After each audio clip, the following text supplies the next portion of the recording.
మీరు దగ్గరుండి మరి మా ప్రెసిడెంట్ని గెలిపించుకున్నారు. ఇప్పుడు సెకండ్ టర్మ్ కూడా అదే కమిటీ కంటిన్యూ అవుతుంది. మాకి ఒక సొంత భవనం ఏర్పాటు చేసేంత వరకు మీ కమిటీ కొనసాగుతుంది అని వాళ్ళు అన్నారు. అది అది ఎంతవరకు కరెక్ట్ అంటారు? ఇప్పుడు కరెక్ట్ తప్పు పక్కన పెట్టేస్తానండి.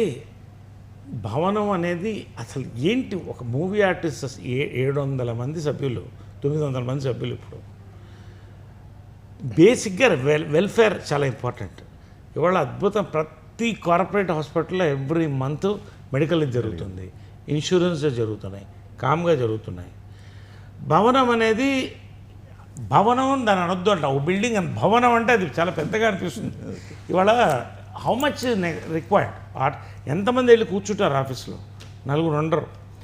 ఖచ్చితంగా దానికి చెయ్యాలనేది ఆ కమిటీకి ఉంది. రెజల్యూషన్ పాస్ చేసింది కమిటీ కాదు, జనరల్ బాడీ మొత్తం. ఆ రోజు వచ్చిన 300 మంది కలిపి పాస్ చేశారు. ఇంకో టర్మ్లో ఇది ఫినిష్ చేయాలనేది. వాళ్ళు కూడా కనప రిలీజ్ అది పెట్టుకున్నారు, చేస్తున్నారు. ఖచ్చితంగా వస్తుంది, నమ్మకం ఉంది. మోహన్ బాబు గారు మాట ఇచ్చిన తర్వాత విష్ణు మంచి సార్ ఎలక్షన్ జరిగినప్పుడు ఇమ్మీడియట్గా నా సొంత డబ్బుతో నేను భవనం నిర్మించిస్తానని మంచు విష్ణు ప్రామిస్ చేశారు. మీరు ఉన్నారు అక్కడ. ఇది ఓపెన్గా జరిగిందే కదా.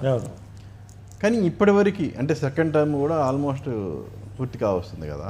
ఇప్పటివరకు అది నెరవేరకపోవటానికి ఏంటి రీజన్? అంటే బేసిక్ ఏంటంటే I don't want divert from this topic, but నాకు ఒక స్పేస్ చూపించాడు విష్ణు మంచు. ఇది మాదాపూర్లో ఒక స్పేస్ చూశారు, బాగుంది. దాదాపు 3,000 స్క్వేర్ ఫీట్ ఎంతో అబౌవ్ ఉంది.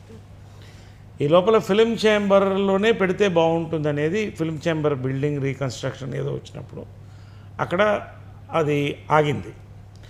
సో నాకు తెలిసి ఆఫ్టర్ దిస్ రిలీజ్ ఆఫ్ కనప వాళ్ళు ఖచ్చితంగా దీని మీద తీసుకుంటారని నమ్మకం. ఈ టర్మ్లో అయితే వాళ్ళు ఇచ్చిన మాట నిలబెట్టుకుంటారని నమ్మకం నాకు ఉంది.